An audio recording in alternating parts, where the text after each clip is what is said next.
नमस्कार दोस्तों, आज हम बात करेंगे डायबिटीज़ के बारे में।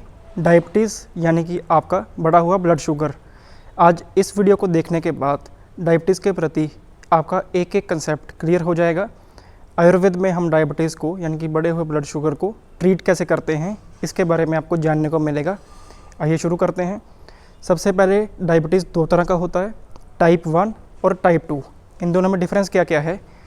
टाइप 1 डायबिटीज़ में जो आपका पैंक्रियाज है, जिसके एक तरह के सेल्स यानी कि बीटा सेल्स इंसुलिन को बनाते हैं, किसी ना किसी वजह से वो सेल्स ही डिस्ट्रॉय हो जाते हैं। सबसे बड़ा इसका रीज़न जेनेटिक फैक्टर है।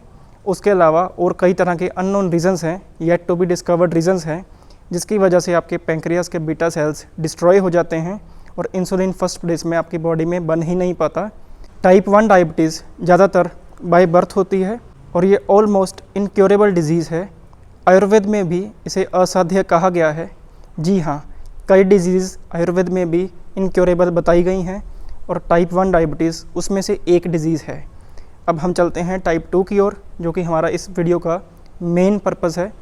टाइप 2 डायबिटीज़ आफ्टर 40 या आफ्टर 50 ईयर्स ऑफ एज इसके सिम्टम्स आने स्टार्ट होते हैं और कुछ हमारी गलतियों की वजह से ही ये प्रॉब्लम सामने आती है। टाइप 2 डायबिटीज़ में या तो आपका पैंक्रियाज उतने लेवल का इंसुलिन नहीं बना पाता जितना आपकी बॉडी को चाहिए, या पैंक्रियाज तो इंसुलिन बना रहा है पर जो आपकी बॉडी के सेल्स के जो चैनल्स हैं उसके अंदर इंसुलिन जा नहीं पा रहा। किसी वजह से वो चैनल्स क्लोज हो चुके हैं, जिसकी वजह से इंसुलिन आपके ब्लड के अंदर तो है पर वो आपकी बॉडी के अंदर सेल्स के अंदर जा नहीं पा रहा है। टाइप 2 डायबिटीज़ को आयुर्वेद से हम काफ़ी हद तक मैनेज कर सकते हैं और अगर हम कुछ परहेज, कुछ एक्सरसाइजेज़, कुछ औषधियाँ अगर हम लगातार सेवन करें तो टाइप 2 डायबिटीज़ को रिवर्स भी किया जा सकता है। सबसे पहले बात करेंगे टाइप 2 डायबिटीज़ के साइंस एंड सिम्टम्स क्या क्या होते हैं। इसके अंदर आपको काफ़ी ज़्यादा प्यास लगती है, काफ़ी ज़्यादा यूरिन पास होता है, यूरिन का कलर ऑलमोस्ट ट्रांसपेरेंट होता है, येलो ना होकर ट्रांसपेरेंट यूरिन, तकरीबन जैसा ही पानी पिया उसी कलर का यूरिन आपका बॉडी से पास आउट हो जाता है। बार बार आपको भूख लगती है, खाना खाने के बावजूद भी आपको भूख लगी रहती है। आपकी बॉडी में एक अलग तरह की लेथार्जी, एक अलग तरह की वीकनेस आपको आपकी बॉडी में फील होती है। कई पेशेंट्स बोलते हैं कि उन्हें ऐसा लगता है जैसे शरीर उनका मिट्टी बन चुका है, कुछ भी काम करने का मन नहीं करता, कहीं आने जाने के लिए एक्साइटमेंट नहीं होती, कहीं भी जाने का मन नहीं करता। और जो इसका अगला साइन है वो है कि आप जहाँ पर यूरिन पास करते हैं वहाँ पर चींटियाँ या मकोड़े या कीड़े आपके यूरिन वाली प्लेस पर आ जाते हैं, वहाँ पे चिपक जाते हैं। ये टाइप 2 डायबिटीज़ के साइंस एंड सिम्टम्स थे। हम बात करेंगे टाइप 2 डायबिटीज़ होती क्यों है, इसके निदान क्या हैं। आचार्य चरक ने एक बड़े ही अच्छे श्लोक में, बड़े ही कंसाइज्ड श्लोक में टाइप 2 डायबिटीज़ के रीजंस को लाइन आउट किया है। ये श्लोक है, अस्य सुखम स्वपन सुखम दधिनी ग्राम्य उदक अनुप्रसा पयमसी नव अन्नपानम गुड़ विकृतम च। एक एक करके इसको हम समझने की ट्राई करते हैं। सबसे पहले अस्य सुखम। अस्य सुखम के दो मतलब हैं। एक मतलब है आसन पर सुख की प्राप्ति करना, यानी कि आरामदायक चेयर पर बैठे रहना, पूरा दिन बैठे रहना, ज़्यादा काम ना करना, बैठे ही रहना, और बैठना भी इजी वाली चेयर पे, जो हार्ड चेयर्स होती हैं उसकी बजाय इजी चेयर पे, यानी कि सुख से बैठना। दूसरा हम अस्य जीभ को कहते हैं, टंग को कहते हैं, यानी कि जीभ का सुख बार बार लेना, अपनी मर्जी का खाना खाना, बार बार खाना खाना, फास्ट फूड खाना, गरिष्ठ भोजन खाना यानी कि हैवी फूड्स खाना, दूध दही का काफ़ी ज़्यादा यूज़ करना, फ्राइड खाना खाना, ये इसका दूसरा मतलब है। इसके बाद स्वपन सुखम। स्वपन सुखम मतलब सारा दिन सोए रहना, लेटे रहना, बिस्तर पर, बेड पर आराम से पड़े रहना, काम कम करना। ये टाइप 2 डायबिटीज़ के वन ऑफ द रीज़न है। अगला पॉइंट है दधिनी। दधिनी का मतलब है दही और दही से बनी चीज़ें या दही जैसी चीज़ें। अब इसके अंदर क्या क्या आ जाता है? इसके अंदर दूध आ जाता है, दही आ जाती है, मक्खन आ जाता है, खोया आ जाता है, छेना आ जाता है, ये सब चीज़ें इसके अंदर आ जाती हैं। एक बात का ध्यान रखिएगा, दूध और दूध से बनी चीज़ों में देसी घी हम आयुर्वेद में कंसीडर नहीं करते। अगर आपको डायबिटीज़ है भी है तो आप देसी घी निश्चिंत होकर खा सकते हैं। आयुर्वेद में हम देसी घी को कल्प्रिट नहीं मानते हैं, उल्टा देसी घी आपकी सेहत के लिए काफ़ी अच्छा है, ऐसा आयुर्वेद का मत है। ग्राम्य उदक अनुप्रसा पयमसी। ग्राम्य यानी कि ग्रामीण, यानी कि पालतू एनिमल्स। उदक मतलब जल में रहने वाले एनिमल्स। अनूप मतलब जंगल में रहने वाले एनिमल्स। तीनों एनिमल्स, सबसे पहले पालतू एनिमल्स, फिर पानी में रहने वाले एनिमल्स जैसे फ़िश, प्रॉन्स एक्सेट्रा, उसके बाद जंगल में रहने वाले एनिमल्स जैसे मुर्गा, बकरा इत्यादि। इन सब का मांस और मांस रस ज़्यादा मात्रा में कंज्यूम करना, यानी कि नॉनवेज का ज़्यादा सेवन करना, नॉनवेज भी खासकर ये तीनों वाला, इन तीनों के नॉनवेज को ज़्यादा कंज्यूम करने से भी टाइप 2 डायबिटीज़ होती है, ऐसा आयुर्वेद का मत है। इसके बाद नव अन्नपानम। नव अन्नपानम मतलब नया अन्न, वो अन्न जो अभी अभी हार्वेस्ट हुआ है, वो कनक जो अभी अभी हार्वेस्ट हुई है, वो राइस, वो पैडी जो अभी अभी हार्वेस्ट हुई है, यानी कि बिल्कुल न्यू अन्न जिसकी अभी एजिंग नहीं हुई है, वो टाइप 2 डायबिटीज़ को कॉज करता है। अगर आप में से किसी का एग्रीकल्चर का बैकग्राउंड रहा है तो आपने देखा होगा आमतौर पर 5-7 साल 10 साल पहले हर घर में कनक और चावल स्टोर किए जाते थे, और ऐसा आम बोला जाता था कि नए चावल या नई कनक का हम यूज़ नहीं करेंगे, जो साल 1.5 साल 2 साल पहले वाली फसल है, जो उसकी बची हुई कनक है, जो हमने अच्छे से स्टोर की हुई है, हम पहले उसका यूज़ करेंगे। पर वो धीरे धीरे वो फैसिलिटीज़ ख़त्म हो गई हैं। जैसे जैसे अर्बनाइजेशन हो रहा है, हम नए अन्न का ही सेवन करते जाते हैं, और ये एक बहुत बड़ा रीज़न है डायबिटीज़ के बढ़ने का। इसी वजह से डायबिटीज़ के पेशेंट्स काफ़ी ज़्यादा बढ़ रहे हैं। इसके बाद अगला पॉइंट है गुड़ व कृतम। गुड़ से बनी चीज़ें, चीनी, शक्कर और गुड़ अपने आप में जो भी मीठे पदार्थ हैं, उन सब का ज़्यादा एक्सेसिव यूज़ करना, जितना आपका एनर्जी एक्सपेंडिचर है उससे ज़्यादा कंज्यूम करना, ये डायबिटीज़ का एक बहुत बड़ा रीज़न है। ये सब हमने बात की निदान यानी कि रीजंस ऑफ टाइप 2 डायबिटीज़। इसके बाद हम बात करेंगे इन्वेस्टिगेशंस, जिससे आप श्योर शॉट पता लगा सकते हैं कि आपको डायबिटीज़ है या नहीं है, आपका ब्लड शुगर इंक्रीज है या नहीं है। अब टेस्ट कई तरह के होते हैं, हम एक एक टेस्ट के बारे में डिटेल से बात करेंगे। मेरे वीडियोस हमेशा इन्फॉर्मेटिव रहते हैं, जस्ट आके 2-4 चीज़ें बता के कि आपको शुगर है, ये खाइए, करेला खाइए, जामुन खाइए, नीम खाइए, ऐसे मैं नहीं करता। जो आप में से पहले से जुड़े हुए हैं उन्हें इस बारे में पता है। मेरा हमेशा ऐसा मानना है डिटेल्ड इन्फॉर्मेशन आपको होनी चाहिए, तभी आप किसी डिज़ीज़ को रूट लेवल से ट्रीट कर सकते हैं। सुपरफिशियल नॉलेज से, 1-2 औषधियों के नाम सुनने से आप कभी भी अपनी बीमारी को ट्रीट नहीं कर सकते। अगर ऐसा होता तो पूरी दुनिया में कोई बीमारी होती ही ना। और यूट्यूब पे चैनल्स भरे पड़े हैं, ये डिज़ीज़ है, ये 2 चीज़ें खाइए, ये डिज़ीज़ है, ये 2 चीज़ें खाइए। वो खाने से कभी कोई ठीक नहीं हुआ है। अगर कोई ठीक होता तो इतनी ज़्यादा मेडिसिन इवॉल्व ना होती, इतना ज़्यादा रश मेडिकल स्टोर्स पे ना होता। जो सबसे पहला टेस्ट है वो है FBS यानी कि फास्टिंग ब्लड शुगर।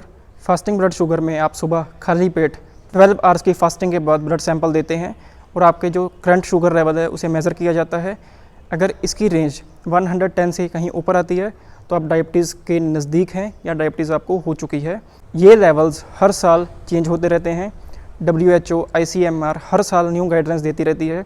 जो करंट की गाइडलाइंस है उसके अकॉर्डिंग ये 110 का लेवल अभी फ़िलहाल चल रहा है, और ये levels lab to lab, country to country vary करते हैं। आप जब भी ये वीडियो देख रहे हैं तो न्यू लेवल्स को ही आप कंसीडर करेंगे। इसके बाद जो नेक्स्ट टेस्ट है वो है PPBS यानी कि पोस्ट प्रेंडियल ब्लड शुगर, यानी कि ब्रेकफास्ट करके एग्जैक्ट 2 घंटे बाद अगर आप ब्लड शुगर चेक कराएंगे तो वो आपकी पोस्ट प्रेंडियल ब्लड शुगर कहलाती है। इससे काफ़ी ज़्यादा पिक्चर क्लियर होती है। इसका लेवल 140 तक अगर है तो आप निश्चिंत रहिए, अगर 140 के ऊपर है तो हमें फर्दर इन्वेस्टिगेशंस आपकी करवानी पड़ती हैं। इसके बाद वाला ब्लड टेस्ट है RBS यानी कि रैंडम ब्लड शुगर। एक तो था फास्टिंग यानी कि बिना कुछ खाए पिए, एक था खाने पीने के एग्जैक्ट 2 घंटे बाद, ब्रेकफास्ट के एग्जैक्ट 2 घंटे बाद। इसके अलावा पूरे दिन में अगर आप कभी भी अपना ब्लड शुगर का जो करंट लेवल है वो चेक करवा रहे हैं, उसे हम RBS बोलते हैं यानी कि रैंडम ब्लड शुगर बोलते हैं। इसके बाद जो नेक्स्ट टेस्ट है वो है 3 महीने की एवरेज शुगर वाला यानी कि HbA1c। जो आपके ब्लड के अंदर HB है उसके अंदर एक यूनिक सेल ऑर्गेनेली होता है जिसके अंदर ब्लड शुगर का एवरेज आपके अंदर स्टोर होता है। एवरेज ब्लड शुगर होने से हमें पिक्चर क्लियर होती है कि 3 महीने में आपकी ब्लड का एवरेज शुगर कितना रहा है। यानी कि एक टाइम पे अगर 100 था लेकिन एक टाइम पे 170 भी था, तो दोनों अलग अलग वैल्यूज़ हो गई, पर जो एक एवरेज है यानी कि 1.5 महीना आपका 100 रहा, 1.5 महीना आपका 170 रहा, तो एवरेज बनेगा आपका 135। एवरेज से हमें ट्रू पिक्चर क्लियर होती है कि डायबिटीज़ की एवरेज क्या है। और इससे कुछ बातें और भी क्लियर होती हैं कि डायबिटीज़ आपको जस्ट हुई अभी है, यानी कि 5-7 दिन 10 दिन पहले हुई है या 3 महीने पुरानी है, ये भी इस टेस्ट से क्लियर हो जाता है। इसके बाद एक और टेस्ट है यूरिन डिपस्टिक टेस्ट। आजकल ये टेस्ट इरेलेवेंट हो चुका है, पर कुछ लोग फिर भी यूज़ करते हैं कि यूरिन में आप एक स्पेशल तरह की स्टिक होती है जिसे डिप करते हैं। अगर वो पॉजिटिव आती है तो इसका मतलब यूरिन के अंदर आपकी शुगर आ रही है। अब यूरिन के अंदर शुगर कब आती है? जब आपका ब्लड शुगर लेवल 180 क्रॉस करता है, तब किडनीज़ आपकी ब्लड शुगर को यूरिन के थ्रू आउट करने की ट्राई करती हैं। तो यूरिन डिपस्टिक टेस्ट में आपका टेस्ट पॉजिटिव आता है। अगर ये पॉजिटिव आ रहा है तो इसका मतलब आपकी जो शुगर लेवल है वो 180 क्रॉस कर चुका है। ये test individual to individual vary करता है। एक एवरेज थ्रेशोल्ड 180 है, किसी का 175 भी हो सकता है, किसी का 185 भी हो सकता है। इस सारी इन्फॉर्मेशन के बाद अब हम बात करेंगे आप ट्रीट कैसे कर सकते हैं अपनी डायबिटीज़ को। ट्रीट करने के लिए जो सबसे पहले निदान बताए हैं, अस्य सुखम स्वपन सुखम दधीनी ग्राम्य उदक अनुप्रसा पयमसी नव अन्नपानम गुड़ विकृतम, इसके बारे में डिटेल में हम बात कर चुके हैं। आप उन सब निदानों को अपनी लाइफ से हटाएंगे, यानी कि उनका यूज़ नहीं करेंगे, तो काफ़ी हद तक आपकी डायबिटीज़ यहीं पर रिवर्स हो जाएगी। इसके बाद कुछ औषधियाँ हैं जिनका आप यूज़ कर सकते हैं, जैसे आप गिलोय का यूज़ कर सकते हैं, आप करेला जामुन के जूस का यूज़ कर सकते हैं। ट्राई कीजिए फ्रेश बनाने की, अगर फ्रेश नहीं बनता तो मार्केट में कुछ तरह के जूसेस आते भी हैं, आप इनका यूज़ कर सकते हैं। सुबह खाली पेट इस जूस का आधा ग्लास पीजिए, आपको डायबिटीज़ रिवर्स करने में काफ़ी हेल्प मिलेगी। इसके अलावा नीम डायबिटीज़ को रिवर्स करने में काफ़ी हेल्प करती है। डायबिटीज़ में आपका क्वेश्चन होगा कि अब ये सब करने के बजाय हम एक गोली ही क्यों ना खा लें, एक गोली से अगर हम ठीक रहते हैं तो हम ये सब कुछ क्यों करें। तो इसका एक रीज़न है, जो गोली है वो आर्टिफिशियली आपके अंदर इंसुलिन को इंड्यूस कर रही है, यानी कि इंसुलिन को या तो बना रही है या इंसुलिन को सेल के अंदर धक्के से डाल रही है। आपकी बॉडी इसमें कुछ भी नहीं कर रही। कुछ टाइम बाद गोली की डोज बढ़ती जाती है, धीरे धीरे आप इंजेक्शन पर शिफ्ट हो जाते हैं और आपको लगातार इंजेक्शन की डोज भी बढ़ानी पड़ती है। आयुर्वेद में जो ये मैंने औषधियाँ बताई हैं, ये आपकी पैंक्रियास को स्टिमुलेट करती हैं, ना कि आर्टिफिशियली आपको कुछ भी देती। ये आपकी पैंक्रियास को स्टिमुलेट करके आपके अपने सेल्स से इंसुलिन को बनवाती है, इंसुलिन को ज़्यादा मात्रा में बनवाती है और इंसुलिन को सेल्स के अंदर भिजवाती है। इसके थ्रू कुछ महीने ट्रीटमेंट कर आप अपनी इंसुलिन के पहले जैसे लेवल को दोबारा से अचीव कर सकते हैं। आयुर्वेद में अनगिनत पेशेंट्स अपनी टाइप 2 डायबिटीज़ को रिवर्स कर चुके हैं, आप भी इसको कर सकते हैं। अब जिन औषधियों के मैंने नाम लिए, इसके साथ आप एक गुड़ मार करके एक पौधा आता है, आप गुड़ मार का चूर्ण मार्केट से भी ले सकते हैं, इसका आप यूज़ कर सकते हैं, जिसका नाम ही गुड़ मार है, यानी कि शुगर को मारने वाला पौधा।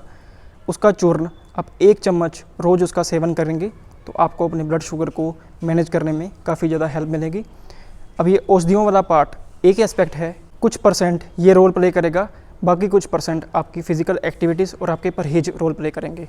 आपने वॉक करनी है, रोज़ आधा पौना घंटा 1 घंटा वॉक कीजिए, एक्सरसाइज कीजिए, हो सके तो वर्कआउट कीजिए। इसके साथ साथ मिलेट्स का यूज़ कीजिए, अपने नॉर्मल अन्न यानी कि व्हीट और राइस को मिलेट के साथ रिप्लेस कीजिए। मिलेट्स में ज्वार, बाजरा, रागी ये सब आते हैं, आप इनसे अपने व्हीट और राइस को रिप्लेस कीजिए।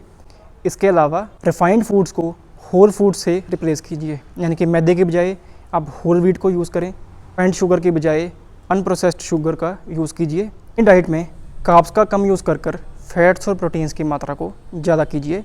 उम्मीद है कि आज की वीडियो के बाद डायबिटीज़ के प्रति काफ़ी भ्रांतियाँ आपकी क्लियर हुई होंगी। इसी और इन्फॉर्मेटिव वीडियोस को देखते रहने के लिए इस चैनल को सब्सक्राइब कीजिए, इस वीडियो को लाइक कीजिए। पर्सनल 1-to-1 कंसल्टेशन लेने के लिए आप ऊपर दिए गए नंबर पर या ईमेल पर कॉन्टैक्ट कर सकते हैं। धन्यवाद।